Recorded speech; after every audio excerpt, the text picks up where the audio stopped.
Hello, everyone, and a very good morning to all of you, distinguished delegates, speakers, and participants from SAARC member states and other regions around the globe. Ladies and gentlemen, I'm very thankful to all of you for joining us in this webinar. My name is Hassan Javed, and I am a research fellow renewable energy at SAARC Energy Center, Islamabad. I shall be moderating today's webinar, the aim of which is to discuss the project financing structures and innovative business models required for promoting large-scale pump hydro projects in the SAARC region. The webinar shall include presentation from our speaker, Subrajit Datta Ray from India. Dear participants, you will have the opportunity to ask questions during the presentation, and we will collect these and address them during the question answer session at the end of the presentation.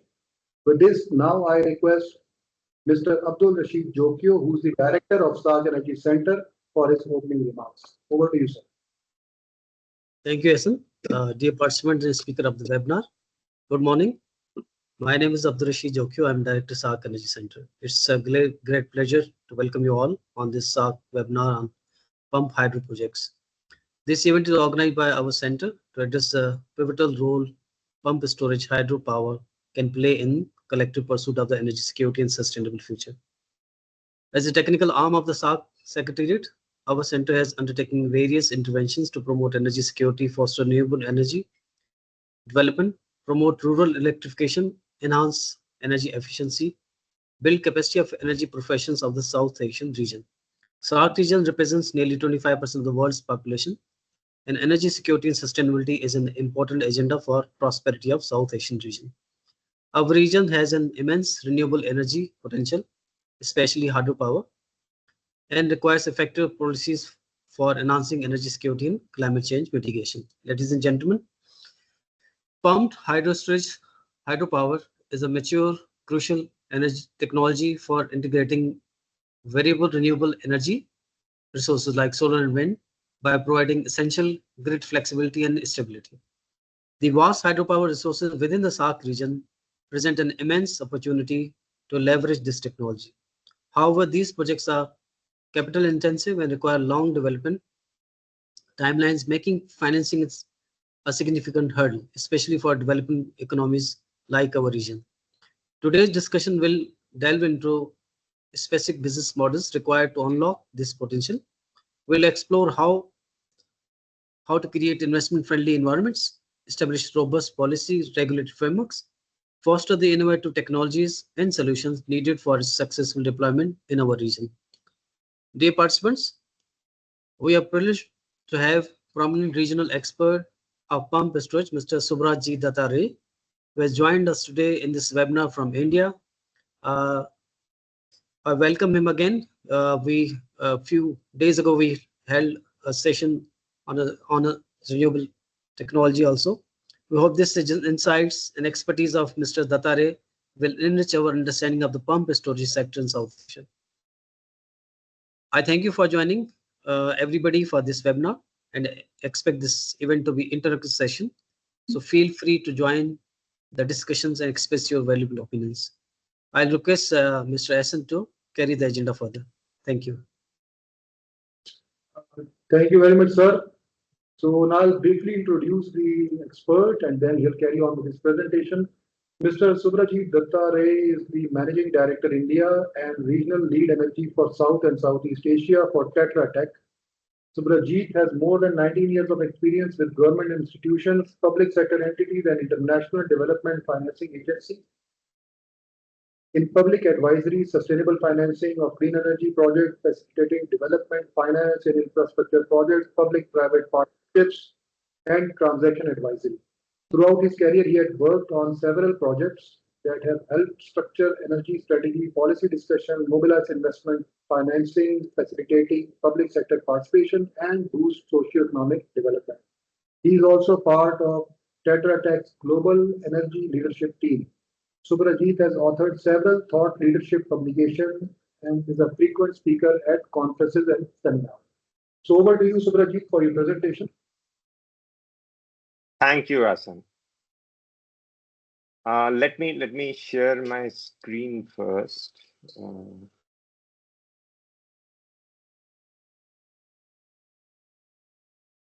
I hope this is visible. Yes, yes. It's Okay, visible. the full Your screen is audible. visible, right? Yes. No, no, full screen. Is it full screen? Yes, it's full screen. Yes, full screen. It's okay. Okay, okay. Great, great. Thank you, thank you.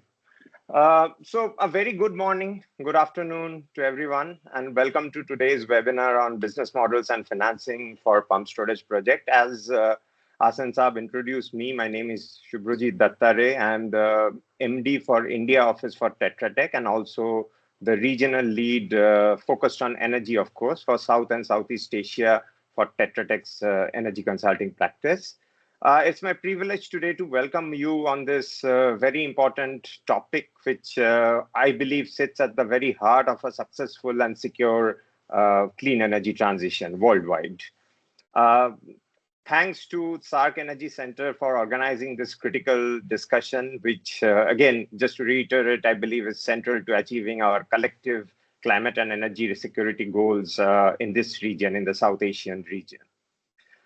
So over the next 1 hour or so, this is what we are going to look at. We'll begin with a very brief discussion on the global imperatives for long duration storage in general and pumped hydro storage in specific, and the unique role that PSH has. We'll have a very quick recap of the technology. However, the core of our discussion, where we'll spend most of our time, will be a deep dive into some of the challenging barriers this projects face, the innovative international best practices in terms of business or market models that are allowing investors and policymakers to overcoming these barriers. We'll then have a detailed look at the ambitious roadmap being charted in India on pump hydro storage specific to the region. And finally, discuss a set of concrete actionable recommendations that might be applicable for all countries in the region. As again, Asanji mentioned, keep your questions coming through the question and answer. We have time at the end to have a more detailed discussion on the questionnaires. Let's set the stage. The energy landscape has been fundamentally and irrevocably altered since the Paris Agreement in 2015, which was just not a political accord. It was a signal that triggered massive reallocation of capital and a redefinition of what constitutes a viable energy project. The agreement created a legally binding framework that made decarbonization a central goal for 195 countries which were signatories.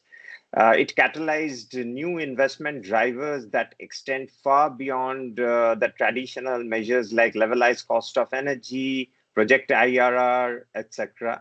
Today, projects are now scrutinized through an ESG lens. Their environmental, social, and governance performance are being looked at.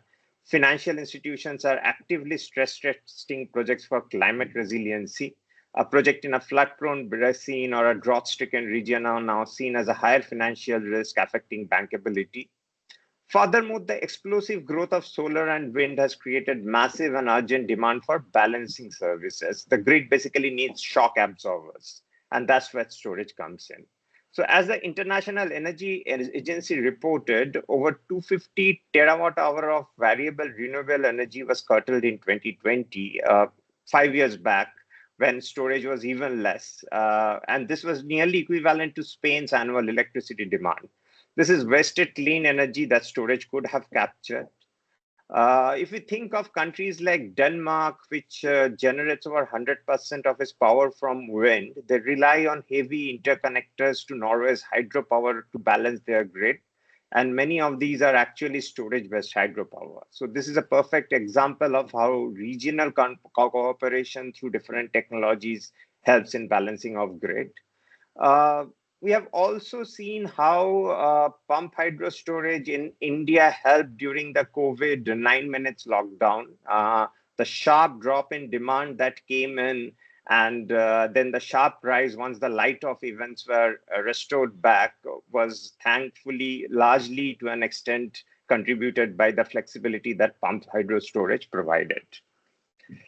So, long duration energy storage, what is the relevance? If we look at IRENA's transforming energy scenario, it paints a very clear picture. 86% renewables by 2050 with solar and wind, which will make up for the bulk. So it will be a reinvention of the power systems everywhere in the world, and it will demand a new class of assets to manage this kind of impact on the system. So batteries are very good for short duration needs. It's still costly, but the price is coming down, and it can help in smoothing out fluctuations over seconds or hours. But we also need solutions that can provide power for 8, 12, or even 24 hours in certain cases to cover windless nights and prolonged cloudy periods. So this is what we call long duration storage. The benefits are various: enhanced grid stability, reduction in renewable curtailment, improved energy security. And while new technologies, in fact, I discussed a few days back on green hydrogen. So these are definitely very promising long-term vectors. But pump storage hydro is a proven, scalable, and I would even add cost-effective technology if we look at the whole system cost to meet this kind of demands. It's the original giant battery, and it is absolutely critical that this is included in our national grid infrastructure planning. Just a very brief overview on the technology itself. The concept is very simple. Two reservoirs at different elevations, generating power on the way down and consuming power to pump it back. It's a net consumer of energy, but a net producer of tremendous amount of value and flexibility for the power system. The other very important thing that we'll look at is it actually has a 50 to 80-year lifespan. There are two key distinctions: open loop and closed loop. Open loop is connected to a flowing water body or a river, and closed loop is a standalone system. Closed loop projects are increasingly getting emphasized as they have lower environmental impact and avoid major interference with river ecosystems. What are the benefits of pumped hydro storage? The value is just not only in the energy storage. It is a suite of ancillary services it provides. This includes black start capability, the ability to restart grid from a complete blackout without relying on external power. It provides inertia, the kinetic energy from its spinning turbines that resist changes in grid frequency, a service which was traditionally provided by coal and gas plants that are now retiring. It also offers frequency and voltage regulation, constantly fine-tuning its output to keep the grid stable. These are the services that keep the lights on, especially in grids with higher renewable energy penetration. Thus, just to summarize, PSH brings superior energy services to the grid and provides a wide range of ancillary services, including inertia services, frequency regulation, and black start capabilities. A quick snapshot again on the global landscape for hydropower in general and pump hydro in specific. As of 2023, while conventional hydropower remains the backbone of global renewable electricity, PSH has become the essential partner for flexibility. So the key insight from this slide isn't just the total capacity, but that PSH share of total hydropower in each country. Notice that Japan and Germany has 55 to 66% of the share. So basically 55% of Japan's hydropower is pump hydro, 66% of Germany's hydropower is pump hydro. So this is a strategic choice which was made by these countries, which were very highly industrialized and are looking at significant nuclear phase outs or renewable ambitions as they needed massive grid stability. Similarly, countries like Italy, Spain, Switzerland, and US have a share between 20 to 30%.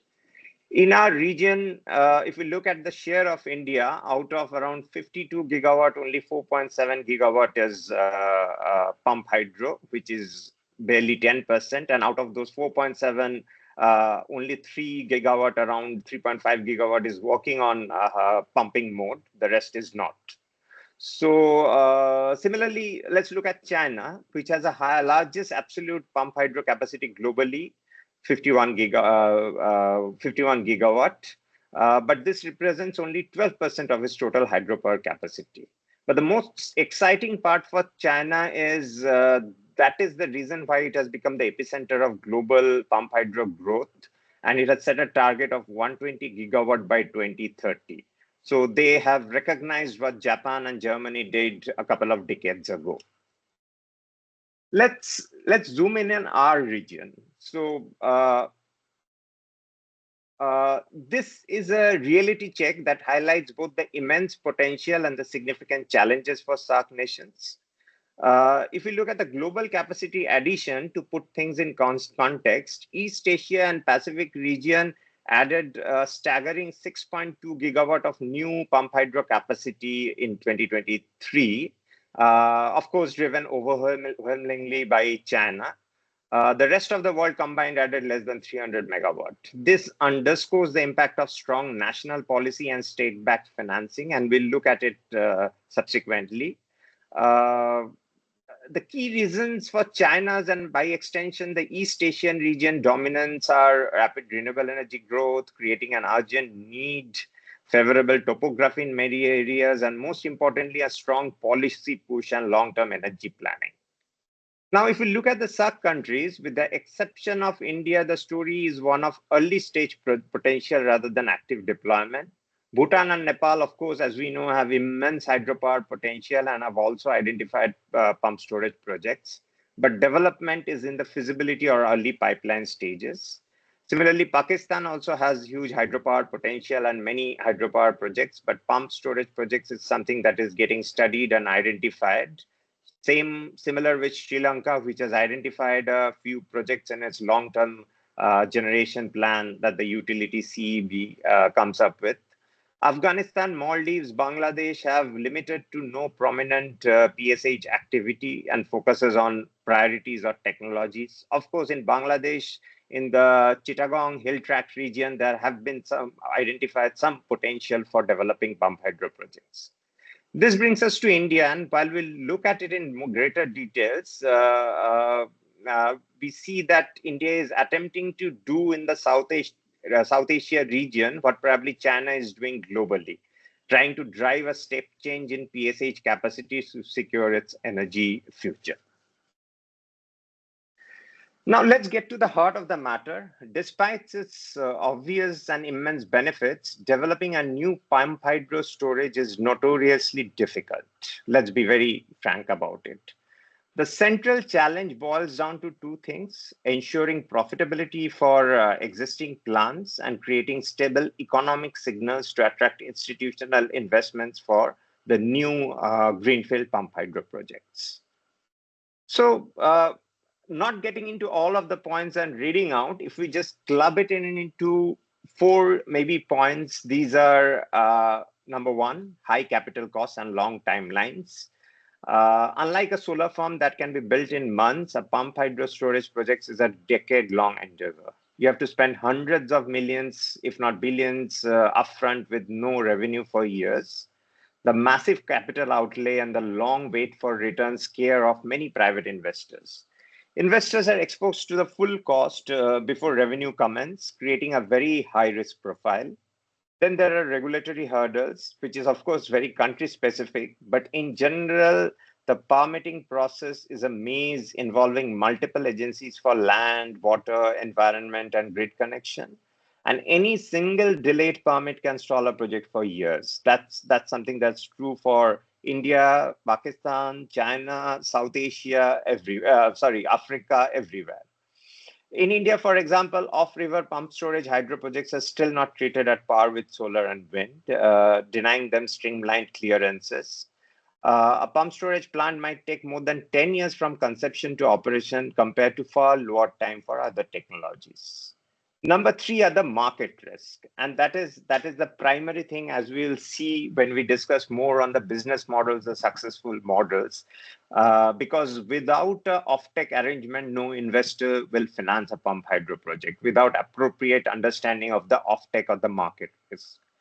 Now, the traditional business model for pump storage hydro has always been energy arbitrage, which is buying low-cost energy to pump and then selling high-cost energy during the peak hours to generate. But what happens when the sun shines all day and solar drives midday prices to zero?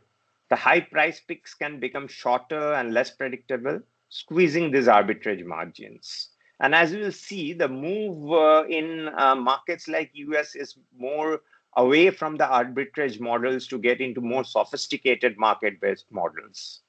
So in several European Union countries, pump storage hydro operators actually face double grid charges, paying fees both when they consume electricity to pump and when they generate. This undermines fundamentally the economics of these projects. Social acceptance is a fourth important point in my view. So all pump hydro storage are large infrastructure projects. They change the local landscape and water use. So gaining the social license to operate from local communities is absolutely critical and cannot be an afterthought, but is not easy. So robust sustainability assessment and community involvement using tools like, for example, the IFC's performance standards or the International Hydropower Association's ESG gap assessment tools are essential even from the conceptualization stage. Let's get into one of the more, two or three of the more detailed risk, important risk that should come to our knowledge before we get into some of the recommendations and case studies. So one important risk is, as we mentioned, the large capital outlay. So let's dive deeper into this. So the graph on the right-hand side is the key. It shows that if we have a payback for our debt in 10 years, the tariff we need to charge in the early years is very high to cover that aggressive debt service. This makes the project look expensive and uncompetitive. However, if a PSH, as I mentioned, a PSH plant has a 60 to 80 years lifespan. So if we can match the debt tenor to the asset life, say a 20-year or even a longer loan, the annual repayment becomes much lower and the break-even tariff becomes much more reasonable. The problem here is that banks and private investors are often reluctant to lend for such long tenors without guarantees against revenue uncertainty, which opens up the market problem that we talked about. So how do we address this? One solution can be public sector intervention. So mechanisms like viability gap funding, public guarantees, or concessional loans can de-risk the project for private investors and allow for longer debt tenors. Thus, public sector financial measures can be used also to help mitigate risk, like including credit enhancement guarantees or rearrangement of the risk between project parties. A powerful model is risk sharing between public and private sectors. So for example, the government or the public sector can take the higher risk, long lead time part of the project, like building the dam and the reservoir. So this also makes sense because the dam and the reservoir has broader public benefit and a longer time horizon. The private developer can build and operate the lower risk power plant and transmission connections. This splits the risk appropriately. Of course, another model is, this is also a PPP model, but a more simple PPP model can also be, to an extent, a solution, which allows combination of public and private ownership and financing. Now let's come to the point on revenue certainty, which we have been lightly touching upon in the previous slides. So most electricity markets were actually designed for an era of fossil fuels, not for valuing the full suite of services that PSH provides, and we discussed at the start of the presentation. So think about it. How do you put a price on inertia? How do you get paid for being on spinning reserve, just waiting to be called upon? So these are not questions that can be easily answered. These are very difficult questions to answer, how to monetize these benefits. And to be very honest, in most markets, even in most markets, people don't get benefit for that. Investors don't get benefit for this service. And pump hydro projects or even other storage projects are severely underpaid. So the figure on the right-hand side, again, this is a IHA paper. So it shows a breakdown of remuneration across countries. Services like inertia and fast frequency response, as we see, are largely unremunerated in most of the countries. Now, PSH provides immense value by providing grid stability and resilience. So this value is largely unmonetized. Investors looking at a 40-year asset needs predictability. They need to know what the revenue streams will be. The current market structures in most countries are reliant on short-term price signals and do not provide these signals. Predicting the SEM variables over a duration of a pumped hydro storage asset life is immensely difficult. Further, by the very nature of these projects, PSH can alter market prices when they charge or discharge, creating a feedback loop, one of those loops in a financial model that makes their own revenue even harder to forecast. So a pump hydro project is actually helping in stabilizing the market. So what impact that market stabilization will have on the future tariffs or the future revenue streams becomes very harder to forecast. So this revenue uncertainty does not allow potential developers or financiers to predict revenue over the time required to recover the pump storage investments. Let's also discuss another important topic, the changes in operation of existing pump storage hydro. And the importance of discussing this is the existing storage hydro, how they are getting remunerated, how the debt service obligations are happening is a very important signal for future projects. So the changing revenue dynamics of hydro storage plants. Historically, it was a very simple job. It was just the arbitrage model. So in Europe, if we see, absorb cheap nuclear or coal power at night and generate during the expensive daytime peak. This arbitrage model used to provide stable revenues. So even in India, one of the eastern states have pump storage hydro projects which have been very successfully operating in the same model. In West Bengal, the Purulia pump hydro storage projects. So even now, because the state doesn't have a very high renewable energy penetration, that project is one of the successful projects which is just operating on this arbitrage model.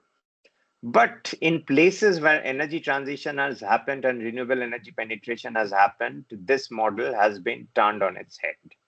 So let's look at this chart from the Switzerland market. Revenues per megawatt have collapsed since 2008. Why? Of course, the financial crisis of 2008 first led to a drop in the overall electricity demand. And of course, there was also the shale gas revolution, which brought extremely cheap and crucially first responding natural gas plants online. These gas plants could also ramp up quickly for peak times and started competing directly with pump storage hydro without the massive capital cost. But third and most important reason was the renewables boom. Solar flooding the grid during the day has dramatically reduced daytime peak prices. This squeezes this price spread, the difference between the cost to pump and price to generate, which is basically the essentiality of the traditional arbitrage model. So as the chart shows, revenues have fallen below the break-even point for new investment, but remain above operating cost. This means existing plants keep running. It's better to run than to shut down, but no new plants can actually be built on this old merchant model alone. This is a phenomenon observed in Europe and other liberalized markets. The contrast is very significant in US, which has more robust ancillary services market that have allowed pump storage hydro plants to earn money from frequency regulation and other grid services and help them stay profitable. Whereas in Europe, where these markets were weaker, at least to start with, the pump storage hydro plants struggled. This proves that the future of pump storage hydro depends not on old arbitrage models, but on creating markets that pay for the full range of stability services they provide. So how are pioneering countries overcoming these barriers? Let's explore some of the international best practices as business models for PSH development that can provide a roadmap for success in our region. So the solutions cluster around a few powerful ideas, long-term contracts, payment for all services, and hybridization. Let's first talk about government support and green finance. The European Union's taxonomy now recognizes PSH as a sustainable activity, making it eligible for green bonds. So this opens up more than a trillion-dollar pool of capital for pump hydro storage projects. The Climate Bonds Initiative has developed certain specific certification criteria for hydropower and pump storage. Governments can also provide direct support, like Australia is doing. It is underwriting new generation investment scheme, which shortlisted 6 pump storage projects. Or governments can also provide recoverable grants to share early stage development risk. The market mechanisms. So several market mechanisms, but one prominent one is the UK's cap and floor mechanisms. So this is a perfect template for pump storage hydro. It guarantees a minimum revenue floor, which de-risks the investment, while also implementing a cap, protecting consumers from windfall profits. Any revenue above the cap is returned to consumers. So this mechanism provides the long-term revenue certainty that PSH desperately needs. So when we look at government policies, several such mechanisms are now getting implemented with mandates, targets, and support mechanisms being put forward. Wholesale market signals are being provided through several other incentives as well. Some of the other market mechanisms include capacity markets and long-term contracts. So again, the UK's capacity market is a very good model. It pays generators for not the energy they produce, but for being available when the grid needs them. Very similar to a 2-part tariff structure, but with certain intricacies inbuilt in it. This provides a stable, predictable revenue stream. For example, the first hydro in UK secured a 15-year contract for his hydro pump storage hydro plant in Scotland, which gave them the revenue certainty to justify a £50 million modernization investment. Of course, the key is the contract length. While many markets offer only 1 or 2 year capacity contracts, some like the UK and Israel offer 50 to 20-year terms, which is very essential for a PSH investment signal. Ancillary services and payments for ancillary services. So markets are now getting created for these critical services. Ireland and the UK have developed specific markets for fast frequency response and inertia. In India, also some developments have happened in terms of ancillary market development and how the tariff regulations remunerates for ancillary services. So this kind of mechanisms allow pump storage hydro to get paid for the unique grid stabilization capabilities that other technologies can't provide. So for example, another pump storage hydro plant in UK won a 6-year contract specifically to provide inertia and reactive power. The contract is with the National Grid, which is the transmission operator. And the National Grid estimates that it will save consumers around £128 million over the next 6 years, the period of the contract. The other model that is very popular and in fact very popular in India as well is the hybrid models and the farming PPA model. So this is a game changer. So instead of just selling energy, PSH developers are now partnering with solar and wind companies. They offer farmed or dispatchable renewable power. A very important example, while we'll look at India later, is the Snowy Hydro in Australia, which has signed contracts for 888 megawatt of wind and solar farmed by the already existing pump storage assets of Snowy Hydro. They're selling basically the guarantee of power, not just intermittent electrons. Similarly, there are other places in the world, USA, that pay for net energy potential and facility availability rather than energy delivery, de-risking the project for the storage developer. Let's quickly look at China. As we mentioned, it is expanding immensely in terms of its pump storage hydro capacity. So along with very high renewable energy capacity installment, it is also bringing in pump storage hydro to meet the grid requirements. Their strategy is a classic example of top-down planning, as well as execution, and as well as financial engineering. So China's strategy rests on 4 pillars: ambitious national targets. They didn't just say we need more storage. They set a specific staggering target, 120 gigawatt by 2030. This kind of clarity sends a powerful signal to the entire supply chain. As of 2021, they had 32 gigawatt operational and a staggering 52 gigawatt under construction of pump storage hydro. The robust institutional framework is the second very important cornerstone of China's strategy. The National Energy Administration provides clear oversight, whereas state-owned enterprises with access to low-cost capital lead the development, which de-risks the massive investment. Initially, grid companies owned and could rate-base the projects, treating them as critical grid infrastructure. So China even brought about changes into its industry structure, allowing the transmission operators to own the pump storage hydro, realizing that if grid companies own these assets and the rate is recovered from the consumers at a grid recovery, then the possibility of success of this model is very important. Of course, China, as we all know, the focus is more on development through state-owned enterprises. And this probably addresses some of the challenges in terms of financing and other challenges, investment recovery that is happening there. The two other important point is related to the tariff mechanisms. So China uses a two-part tariff, a capacity tariff that pays for availability and ancillary services and also covers the capital cost, an energy tariff for electricity actual generated. This ensures cost recovery and provides a clear investment incentive.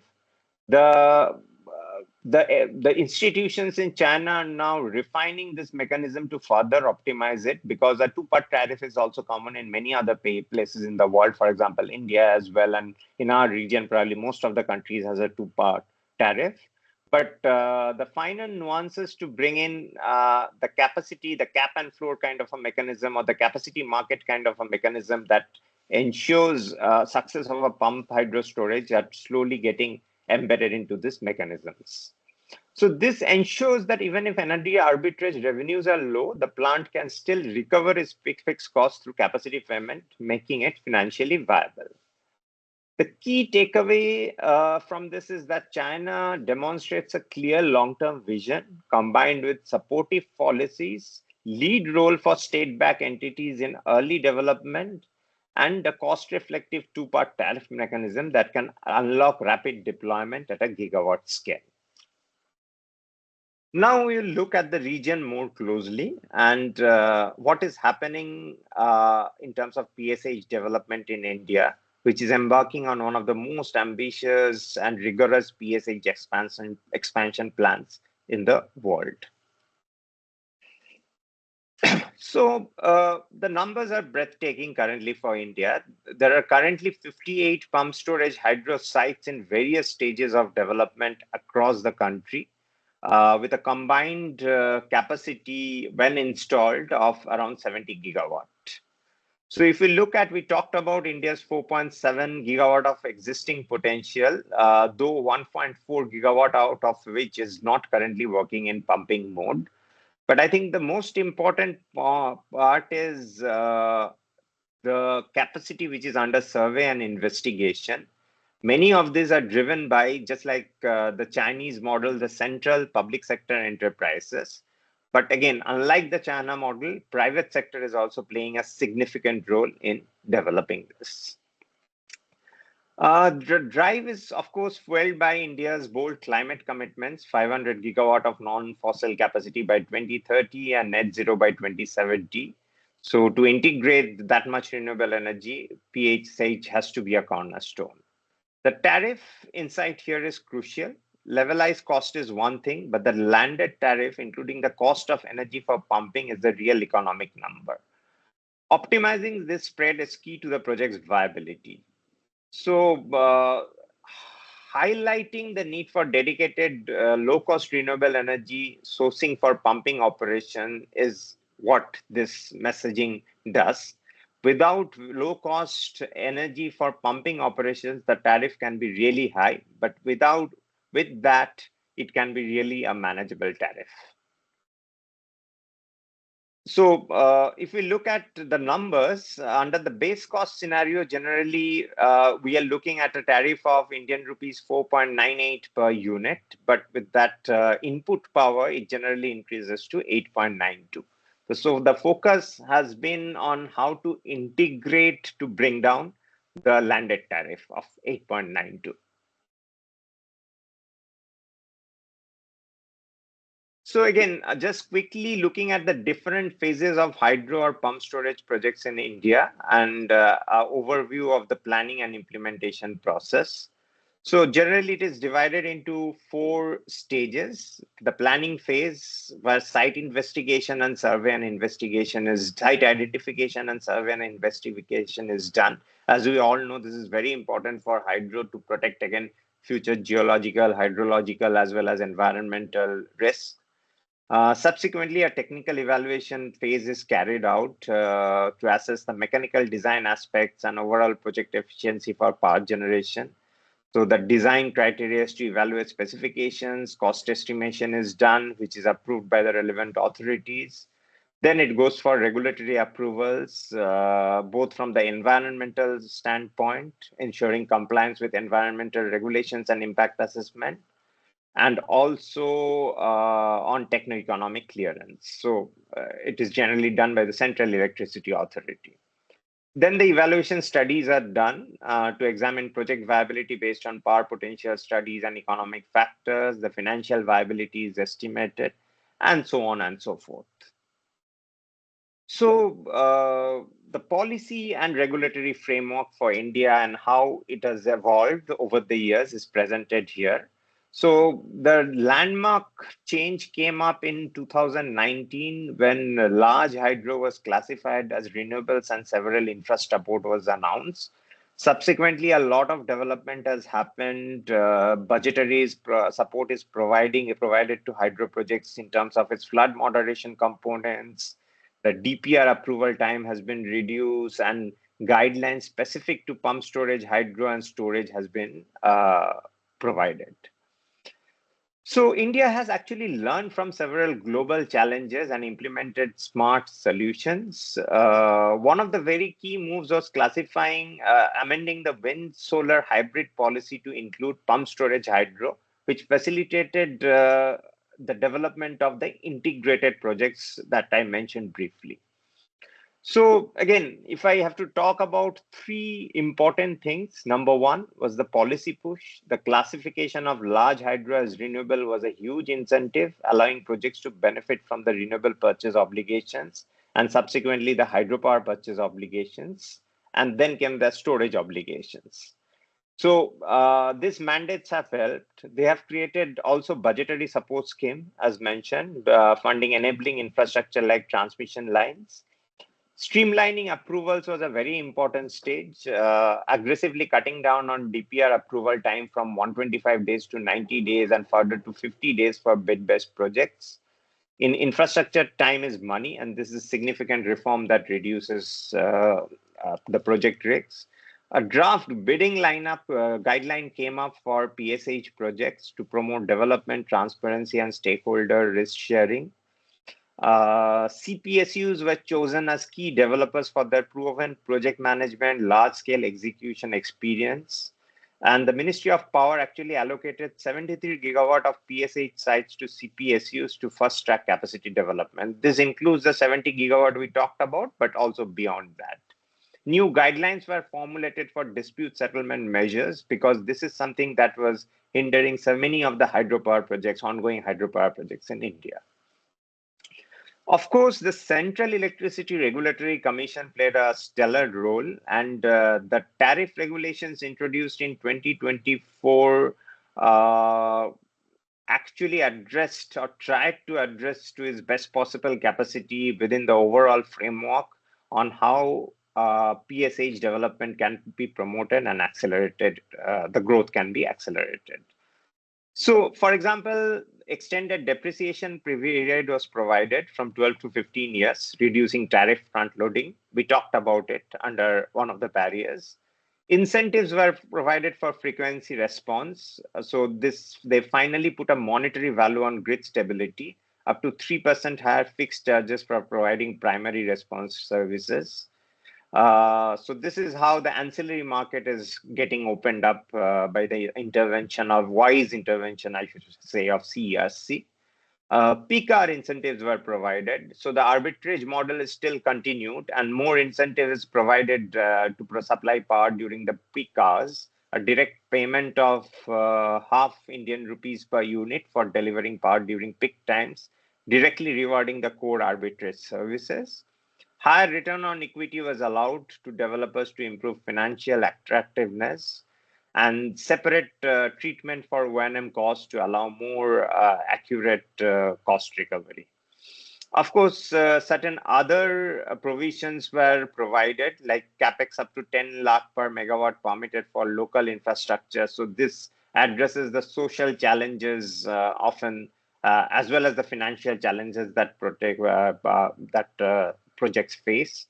Non-tariff income from ecotourism, rentals, and advertisements were shared equally between the generating company and the beneficiaries, encouraging additional revenue stream for the generating companies, as well as more local community acceptance for the projects.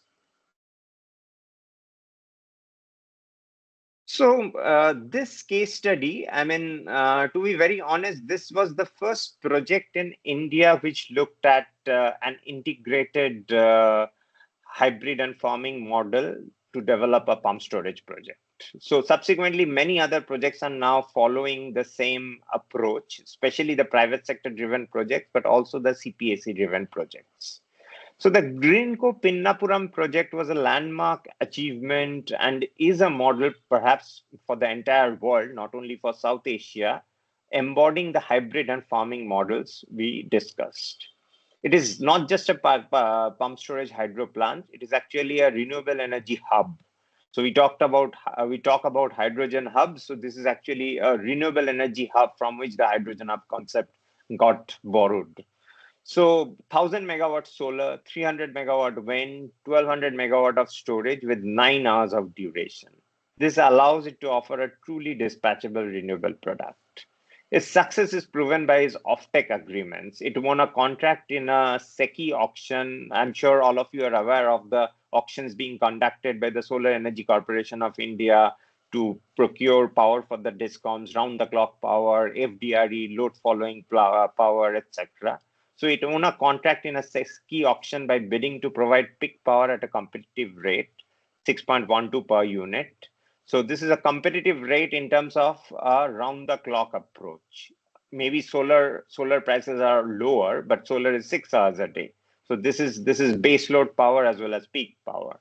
It also signed deals to farm power for other developers, private sector developers like Ayana Renewables and Adani. This shows that well-structured PSH can compete in the market. So this is the farming PPA model in action. Greenco will be selling once the project is commissioned dispatchable renewable power, which is far more valuable than intermittent power. They have effectively created a new product for the Indian market. This project is an example that may revive new interest in PSH development in India. It also benefited from being declared a mega industrial project, which fast-tracked clearances, a best practice that even other states and other countries in the region can follow. So let's look at some of the recommendations now that we have looked at international best practices around the world as well as in India. Let's try to zero down on some of the recommendations for specific stakeholders and what it means for specifically stakeholders in the SAARC region. There are several key summary points, but if I have to talk about in terms of the stakeholders, I would say that the first set of regulations is for the policymakers and regulators. Number one, set clear long-term storage targets in terms of gigawatt hour. Don't just target capacity, target energy to ensure that long duration needs are met. This is following China's lead in ambitious specific goals, setting up those ambitious specific goals, and then developing the implementation roadmap on how to achieve those goals. Number two, conduct integrated resource planning. So plan the grid, the renewables and storage together from the beginning. Use models that value all services, inertia, black start, and consider long-term horizons. Policymakers should assess the long-term storage needs of their future power system now, and then develop planning and implementation measures to implement to actually put those in ground. Implement cost-reflective tariff mechanisms. This is absolutely not negotiable. Whether it's a two-part tariff which China has adopted, or the subtle changes that CERC has brought in its two-part tariff regulations to open up the ancillary markets, or more advanced forms like the UK market changes that we have seen. Creating a market for all services. This is also essential. If we need pump storage for several benefits, system benefits, we have to remunerate pump storage for those benefits. So provide mandates and design markets which remunerates products like inertia, fast frequency response, and other ancillary services. This cannot be free benefits provided by PSH, and then people complaining that PSH tariff is high, or so on and so forth. Streamlining permitting, first track low impact closed loop projects, because as we mentioned, these have limited environmental impacts. And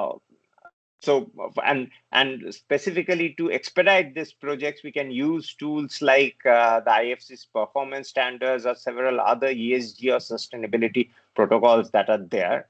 The principle of free prior informed consent is very important when we are dealing with local communities. So their concerns need to be addressed, and at a very early stage, so that investment doesn't go into projects where the projects cannot take place due to certain sensitivities, genuine sensitivities that communities may have. Licensing and permitting arrangements must be timely and proportionate. So this will help developers and protect developers from useless early stage investments getting into projects which will not fructify. The second set of recommendations are for system planners and utilities. So they should evaluate pump storage hydro as transmission assets, consider whether a PSH project could be more cost-effective solution than a traditional transmission upgrade. So storage can actually defer transmission capex, and system operators are in a best position to judge on this.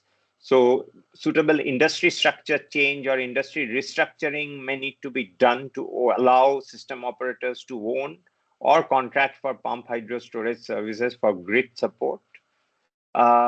Modernizing existing assets is a very important point. So assess the possibility of converting existing hydro assets into pump storage hydro, or for modernization with variable speed technology to enhance flexibility. This is something that even India's new hydropower policy is looking at, which is in draft stage, is looking at it very deeply. For developers and financiers, the key recommendations would be pursuing hybrid and farming models. Don't just build a pump storage hydropower plant, but partner with renewable developers from day one. Whether it's for the pumping energy or for selling the offerings, bundle the offering, sell dispatchable power, not just storage.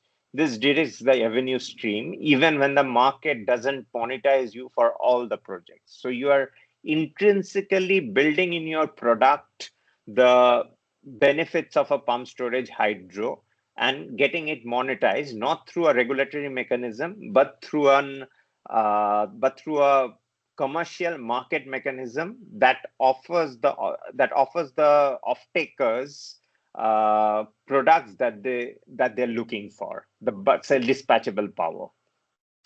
Advocate for long-term PPS, seek 15 to 25 years contract for capacity or ancillary services to secure bankable revenue streams. This is often not possible without the market getting matured. So in UK, this has been possible with the cap and floor model or the capacity markets that have been set up.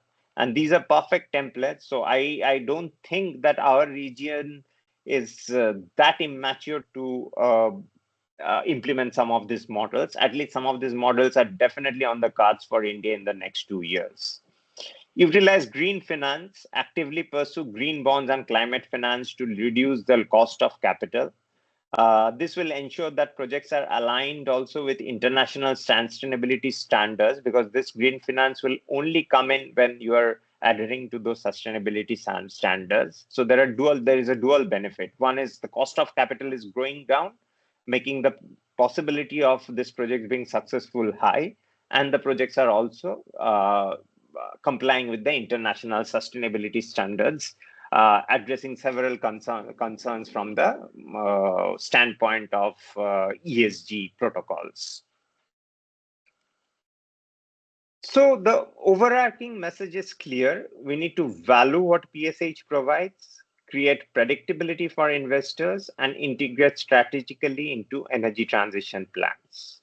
Providers of essential electricity, grid, storage, and flexibility services should be remunerated for all services that they provide.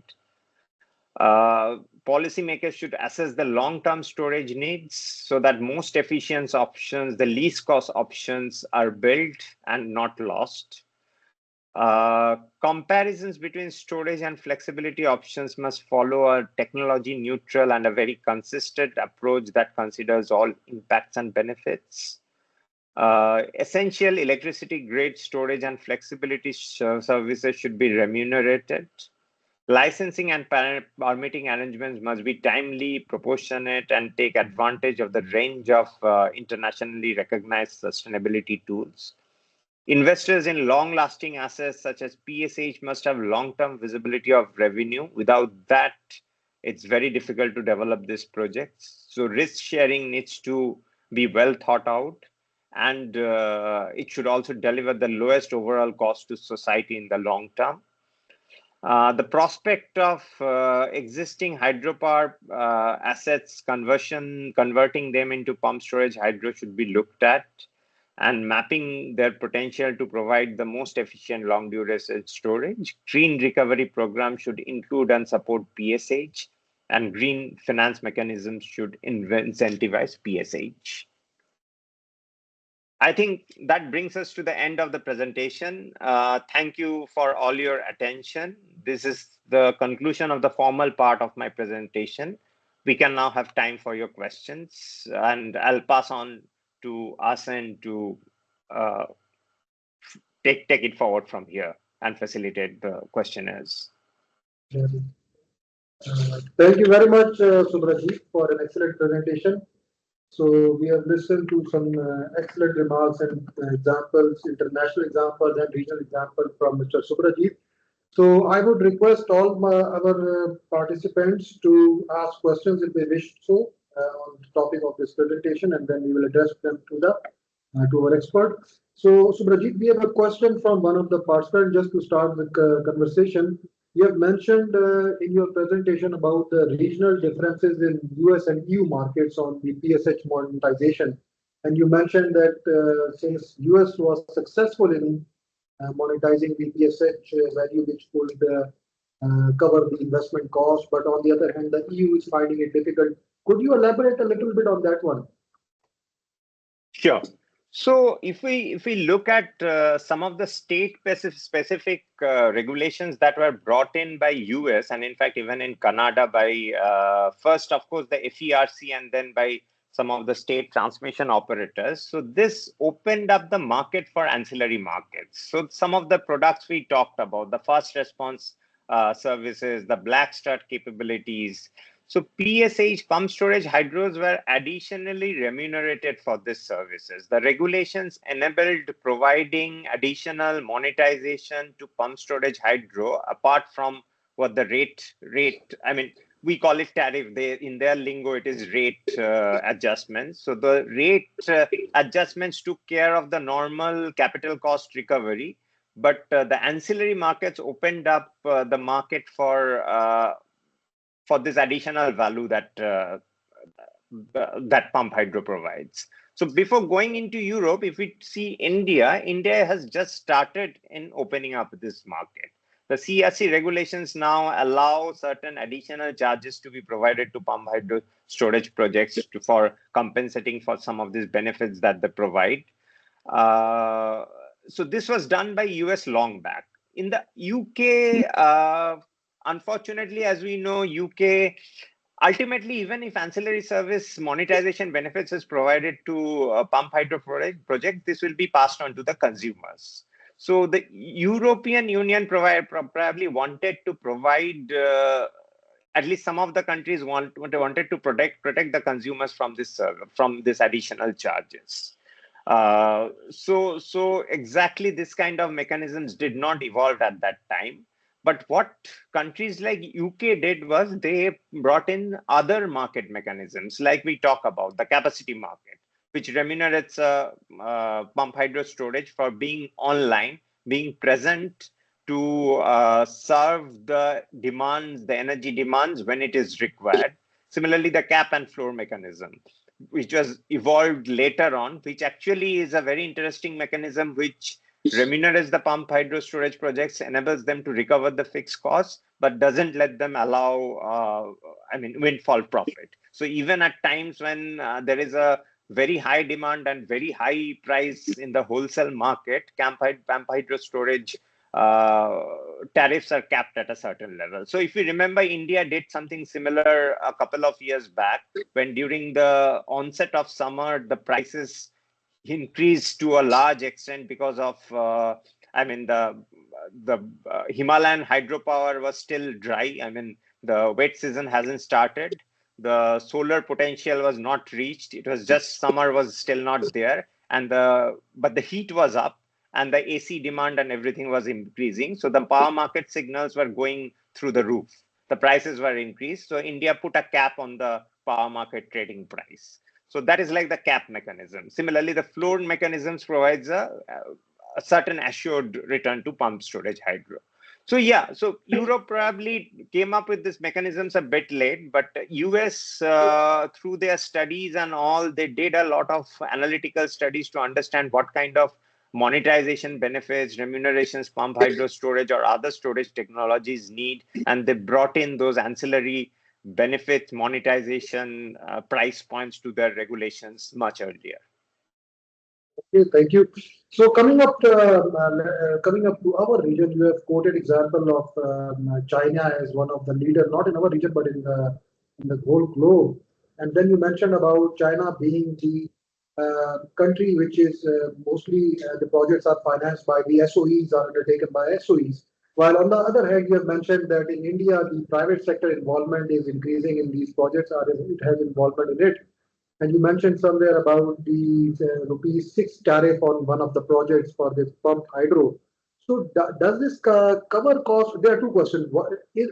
How do you see in our region whether this SOE model of China or the model of India with public-private partnership could work well in these countries? And the other question is that is the ₹6 per tariff for this India, does it cover the investment in like 10 years or is it further on to the 20 or 25-year period?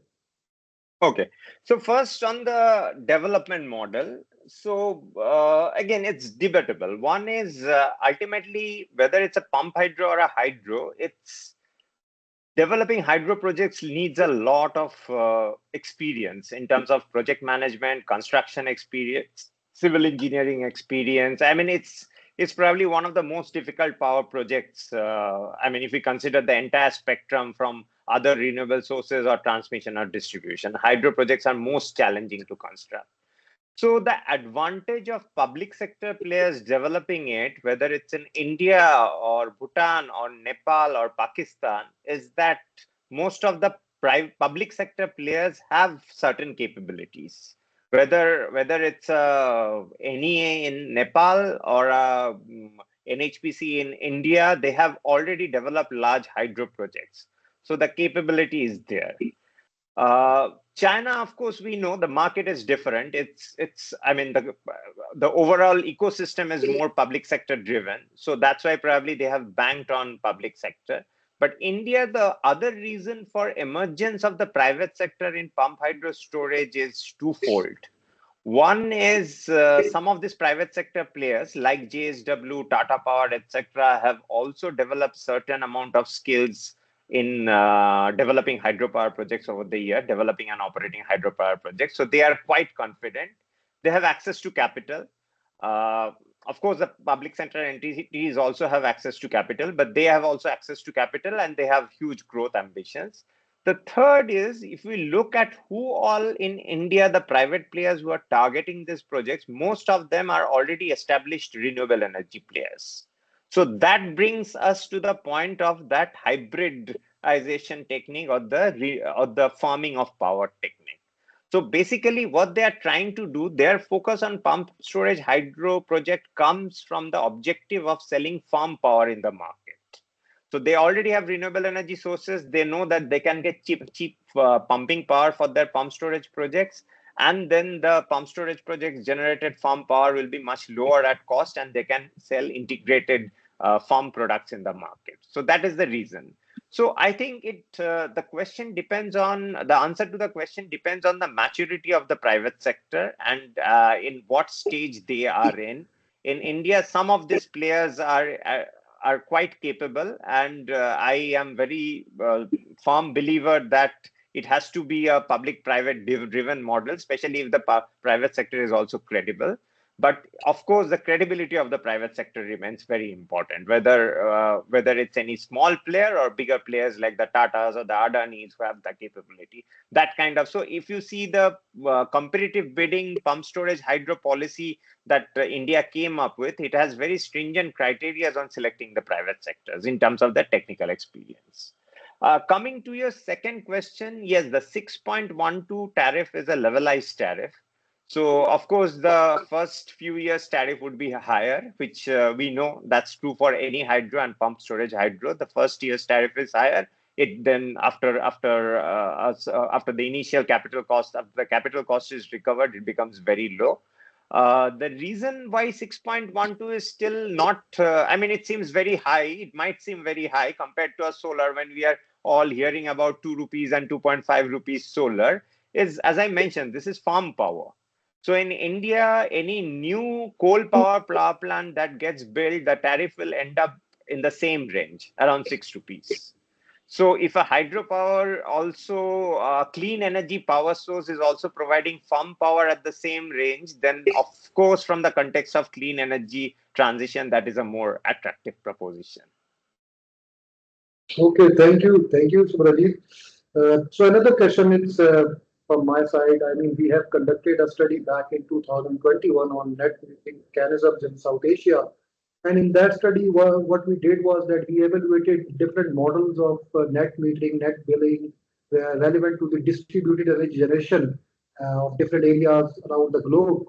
And then, but we found out that the utilities in a few utilities in USA, they base the model of the distributed energy resource on a specific mechanism. Normally, what they do is that they compensate the consumer by making the tariff, which includes the energy value, the capacity value, environmental value, the distribution resource value, location specific resource value, the community value, and spinning reserve, regulation reserve, that could be covered with that one. So I was just thinking to discuss with you, could these components be integrated into the future contracts of hydropower, since you mentioned very rightly that they are used for the critical time where when you need the frequency to be regulated or the grid stability is concerns are there. So could that include inclusion of these specific portions in the tariff recover the cost of the of what you were mentioning? So I'll tell you, we did a study for India on how the regulations can more effectively, the study I did, how the regulations can more effectively compensate hydropower developers on some of this additional benefits that we talked about and you just mentioned. So the problem is easier said than done. I mean, contextualizing it to say an Indian scenario or a Bhutan scenario or a Pakistan scenario from a US scenario is very difficult. I mean, theoretically, you can estimate and you can calculate based on certain parameters on what should be, for example, if a pump storage hydro project is developed in, say, the state of Himachal Pradesh, so what could be the additional benefits it is bringing up, and what could be some of the remuneration it can be added into. But how does ultimately the sectors are regulated in all our countries? The sectors are regulated, at least transmission and distribution is regulated. So how does this additional benefits get factored into those regulations and then get passed on into the consumers? So one is, of course, the regulator also has to need to understand that this is getting passed on. Of course, we know the regulators, their hands are often tied due to political compulsions, socio-political compulsions. So that is very important. And while we were able to arrive at certain values, I mean, this was not possible at that point of time, at least to incorporate in the regulation. So the changes now that we see came last year probably is just an incremental change to allow certain services get remunerated. But overall, US model, I think you are referring to a DOE study, which the Department of Energy, US Department of Energy study, which ultimately, I mean, it was a very detailed study. It was like a PhD thesis. So, and then it subsequently actually helped in imbibing many of this in the actual FERC regulations. So, yeah, I mean, studies have been done. I'm sure more technical studies have also been done than what I did, which is more from a commercial point of view. So the IITs in India are working on those. But how to actually get those imbibed in the regulation is a challenge, whether it should be come through some sort of a O&M cost recovery for providing the additional benefits or some sort of additional revenue streams. That's a very difficult question to answer right now. So what I believe is two things should happen simultaneously to start off with.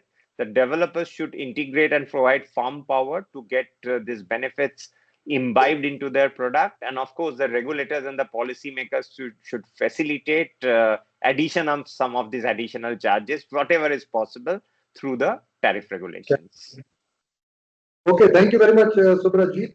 So we have one of our experts, in-house expert in SAARC Energy Center. His name is Mr. Tanvin Jamjo. So he's from Bhutan. So he would like to ask you a few questions. Over to Tanvin. Thank you, Mr. Subrajit, for your detailed presentation on especially on the pumped storage hydro. So, especially the pumped storage hydro plants, which are yet to be constructed. How the development of pumped storage is easing in raising capex from the market in the region and globally. So that will be useful for us. And the second question is, you have in your presentation, you have mentioned that as an incentive, the rate allowed on ROE is higher. This to what percentage is higher than what is allowed by the CERC norms? So please kindly, I would be interested to know on this. Sure. Thank you for your question. So the second part of the question is basically what is the percentage of higher ROE that has been allowed by CERC. So what CERC did in the recent 2024 tariff regulation, the multi-year tariff regulation, is that it has provided enhanced return on equity for hydro projects in general, not only pump hydro actually, for all hydro projects. And I'm sure, sir, you know that in India, actually, even hydro projects face a lot of challenges in terms of their development imperatives. So what they are offering is the return on equity in general is 16.5% for other projects, but for hydro projects, they are allowing 17% or additional 0.5%. This is only for new projects, not for projects which are already approved or are under construction. And this will help improve the financial attractiveness and investment viability for hydropower developers. Regarding your first question on capital raise, so again, we all know ultimately any financial institution, what is the basis on which they will provide financing? It's the offtake arrangement. So they need to understand and they need to get clarity on the market. So what we are seeing in India, the financing institutions are now quite comfortable with the hybrid model or the farm power model of development. So they understand that. So if a pump storage project developer goes to a financing institution saying that this is my integrated project where I have 1 gigawatt of pump storage project, 300 megawatt of wind and 500 megawatt of solar, and this is my generation planning based on which I am going to provide farm power, and I also have a tied up arrangement for at least 70% of my power, farm power, with SECI and 2-3 other discoms or maybe 2-3 other corporate PPAs, then the financing institutions are quite convinced. They do not have any problem. They will, of course, look at the financing model. They will look at the IRR.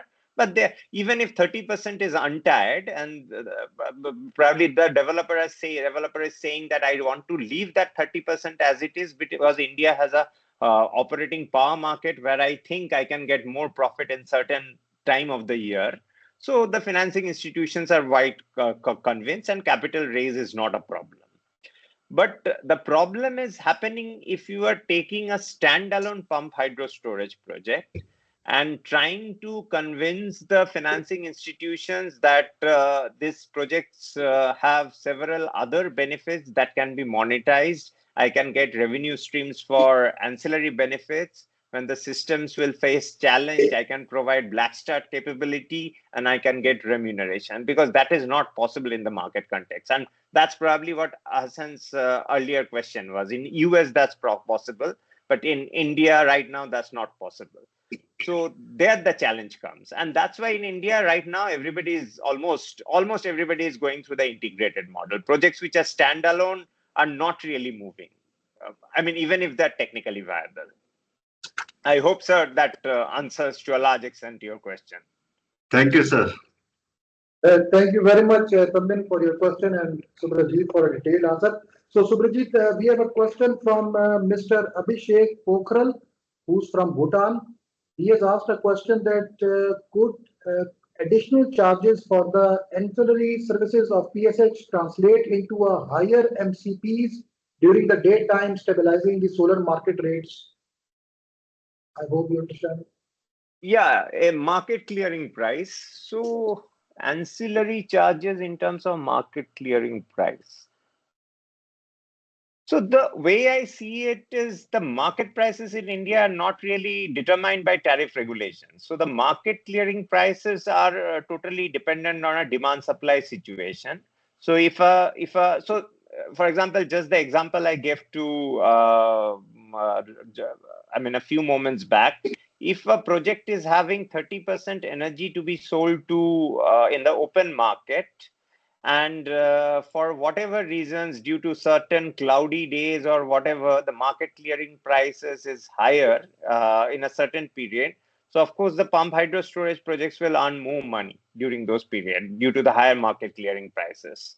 But ancillary services charges is separate. So if there is a farm PPA with a distribution company, then only the ancillary services charges will come up. There will be certain clauses in the PPA which will allow for recovery of these ancillary service charges in times when it is providing this support. So basically, yes, a combination of the two is possible, but through different mechanisms, the market as well as long-term PPAs.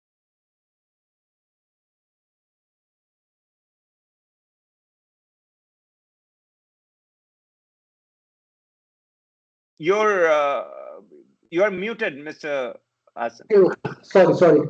So thank you very much, Subrajit. So I'm just asking the participant if they wish to ask any question from our presenter directly, they can just raise hand in the toolbox of Microsoft Team, and then we can allow the mic to them and they can ask directly question from Subrajit. Otherwise, on the other end, if you want to type your question in the chat box, we can also address that. I can see one question from Mr. Chencho Dorji. So it says, given the current world scenario, how can PSH operators hedge against long-term revenue uncertainty given the volatility of wholesale markets? So I think this is something we discussed briefly. So yeah, of course, if a PSH project is open only for the wholesale market, then there is a huge amount of revenue uncertainty you are looking at. So that's not something that the financial institutions will like. That will not facilitate project financing for this project. And in the current scenario, that is, to be very blunt, not a viable business model for a PSH project. So the only way is either to have bilateral contracts with distribution companies or industrial users. Now, if a PSH project solely on the basis of its PSH pump storage hydro generation enters into such bilateral contracts, the tariffs will be very high. So the best possible model, again, I reiterate, is probably the hybrid model to bring down the cost to something that is viable for a baseload power, baseload clean power. Okay, thank you. So one of the participants, Mr. Masood Ahmad, had raised his hand. Would you like to ask question, Masood?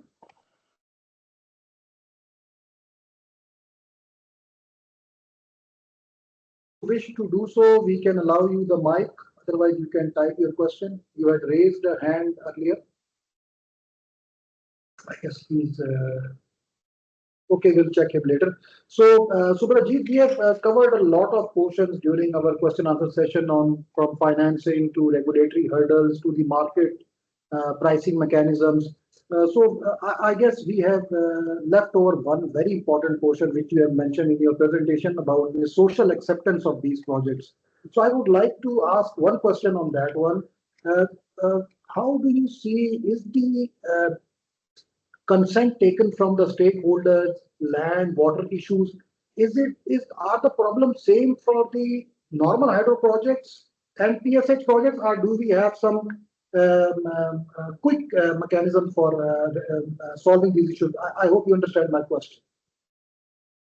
You are talking about the problems or the solutions in terms of their similarity or difference with normal hydro projects? I'm talking about the similarity of problems of normal hydro projects and the PSH project. Do you see the social acceptance part? When we see on the social acceptance part, is it the same issues which are normally dealt by the hydropower project, or is it less or more than that in PSH? Okay. So again, depends on the region these projects are getting developed. So some of the issues are same.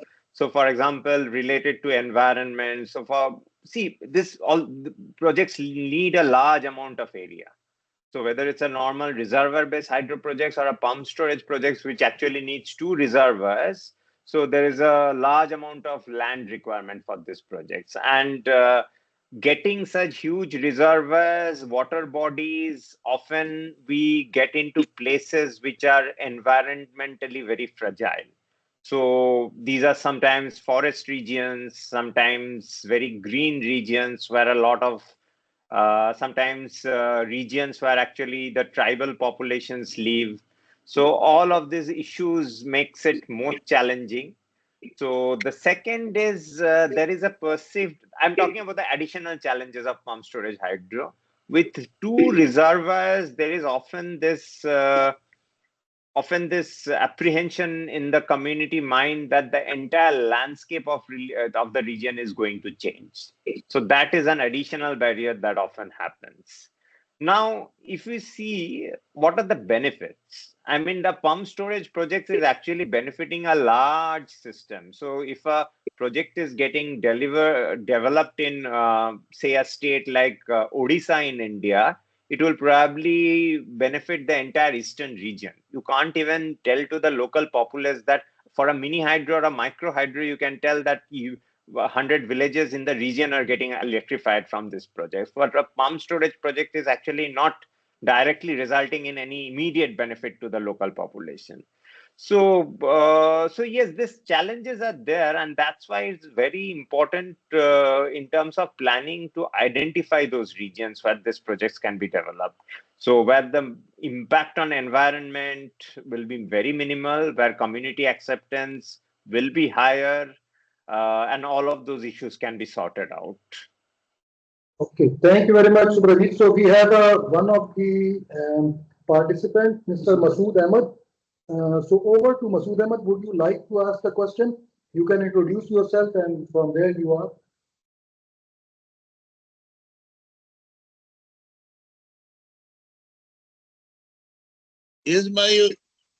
Can you hear me? Yes, we can hear you. You can ask the question.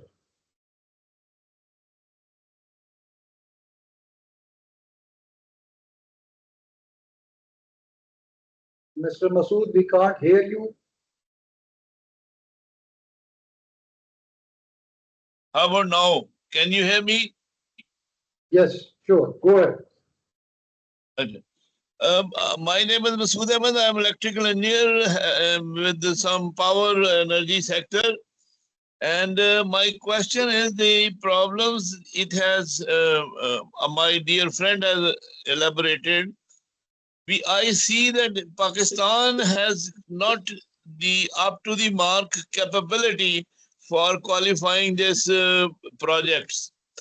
At the same time, he's saying that Bhutan and Nepal have success stories on the project. Can you elaborate why the Bhutan and other small countries who has lower capability, apparently I feel, financially, are in a better position than us? Because at the stage at what Pakistan is going, I think it will take another 5 years to develop this model, etc. And I'm still not fully confident. May I request Sabraji? Thank you very much. For- Let me just give a short brief on that. And Mr. Masood, thank you for your question.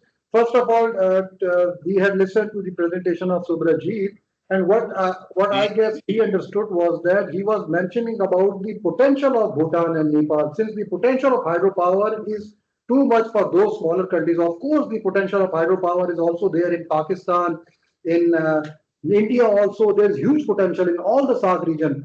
But considering the size of the countries, the potential is too high over there in Bhutan and Nepal.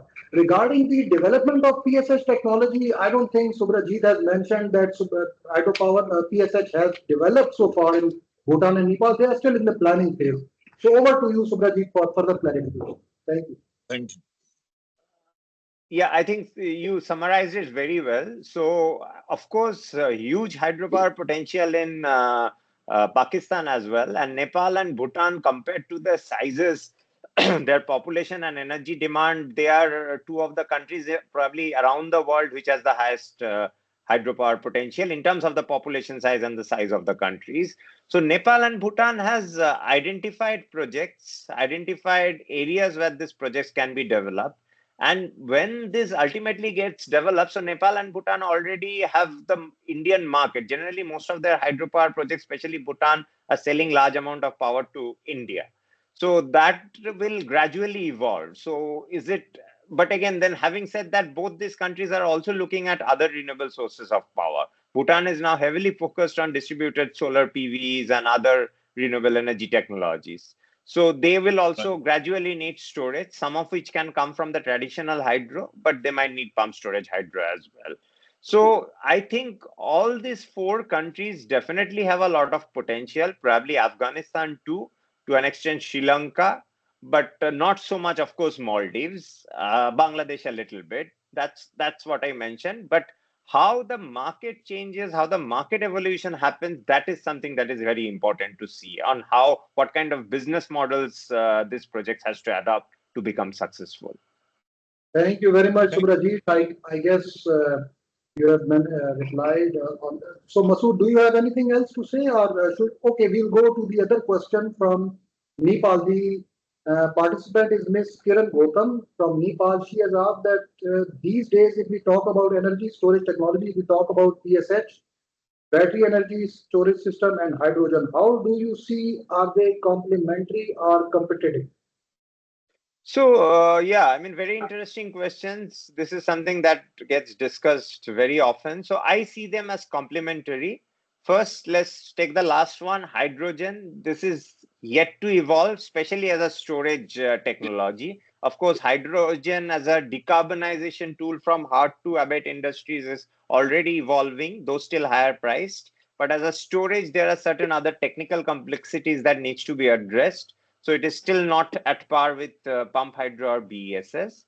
BESS, PSH, the complementary is one is for short duration storage, the other is for longer duration storage.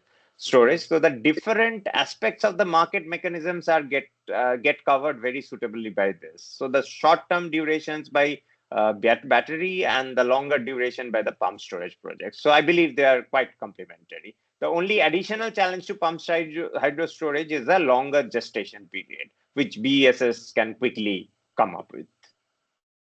Thank you, Subrajit. And just to add up on your response, Ms. Puram Gautam, you could also go through our archives. We had actually conducted a pump storage webinar last year, and the recordings are available on our website. The presentations are available. And in that webinar, we have specifically covered the potential of PSH in SAARC region, the technology available for these PSH globally, and the part which you were mentioning in which the presenter had compare both technologies, battery storage, hydrogen, and pump storage, as given the longer timeline, the higher cost, and all these aspects were covered. So you can go through it in your free time.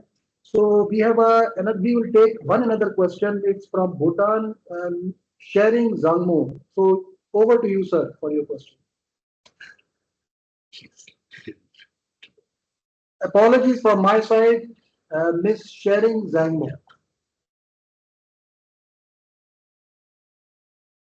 Ms. Sharon, could you unmute yourself and ask the question?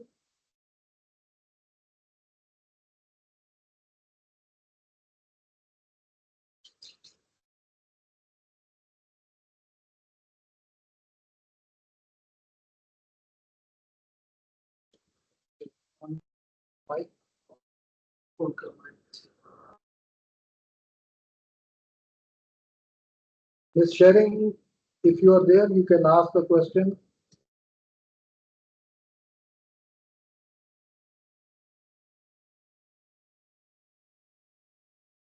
So, till the time, so okay, she says her mic is not working. Still, you can just quickly type in your question in your chat box. We'll ask it on your behalf. No question. Okay. Okay. So, Subrajit, I think the time is over. We don't have any additional questions. To all the participants, if you have any other questions, you can still send those questions to us via email. We will share the information on our website, and then we can also share the questions with Subrajit, and he would be, I think, willing to respond to those individual queries from you. So, over to you, Subrajit, for your last words, and then we'll finish off the session. No, I am very thankful for this opportunity to present in this webinar, and I think very interesting discussions over the last half an hour after the presentation. You know, these discussions also facilitate a lot of learning from my end and more inquisitiveness to find out some of the other developments that are happening. So yeah, I think I'd like to thank SAARC Energy Center and all the participants for this active participation in this webinar. Thank you. Thank you very much, Subrajit, for participating in our webinar. So with this, ladies and gentlemen, now I would like to conclude our webinar. Thank you everyone for attending today's webinar, and we had listened to an excellent presentation from our expert, Mr. Subrajit Datta from India. And his presentation will be available on SAARC Energy Center's official website. We will also upload the video link of this whole recording on our website. So if you have missed the section, or if you have missed a part of it, you can go through it again, and the presentation would be available on that one. Plus, if you would like to ask any questions, you can send an email to us and we would address it to Subrajit.